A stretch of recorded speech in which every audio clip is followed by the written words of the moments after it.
OK, bonjour tout le monde. On a décidé de vous consulter parce qu'on était questionné au Québec sur la réforme du mode de scrutin.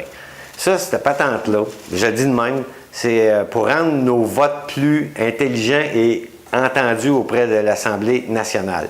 Donc, ça veut dire que ce qu'on connaît comme vote actuellement, là, ça pouvait permettre à des partis politiques là, X d'avoir 41% des votes, puis se ramasser avec 56% des sièges à l'Assemblée nationale. Ça, c'est une réalité qu'on vit toujours. C'est pour ça qu'il y a des gens qui disent « ben moi, ça ne me donne rien de voter. De toute façon, mes idées ne passent pas, ils ne se rendent pas jusqu'au Parlement. » Une fois qu'on a dit ça, avec une réforme qui est suggérée, ça permettrait à tous les partis, tous les partis confondus, de refléter le nombre de voix exprimées par le monde. Ça veut dire que si un parti a eu 53% d'intention de vote, il devrait nécessairement avoir 53% de sièges, et etc.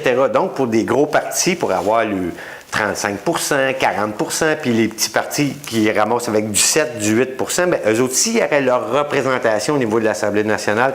Et là, ça ferait des débats intéressants au lieu d'avoir des lois qui passent parce que c'est un gouvernement absolument majoritaire puis qui n'écoute pas personne, ce sera plus que des commissions parlementaires. Ils seront obligés de s'entendre à l'interne, même pour être capable d'établir quelque chose qui va rallier tous les partis. Ça, on a besoin de ça quand on croit en la démocratie.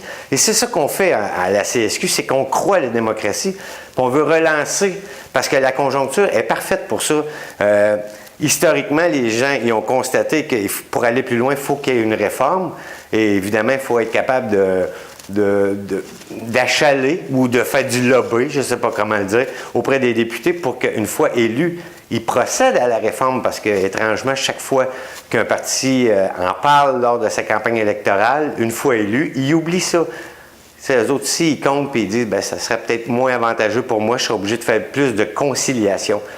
Mais une fois que j'ai dit ça, on a besoin de votre avis. Vous trouverez dans le courriel, il y a une fiche de rétroaction, puis 4 questions à répondre. On attend vos commentaires là-dessus, parce que je crois que c'est important, parce qu'on croit à la démocratie à la CSQ, puis on doit se positionner, puis faire avancer les choses. Et n'oubliez pas, le gouvernement, la politique s'occupe de nos conditions de travail, donc on doit s'occuper aussi de la politique.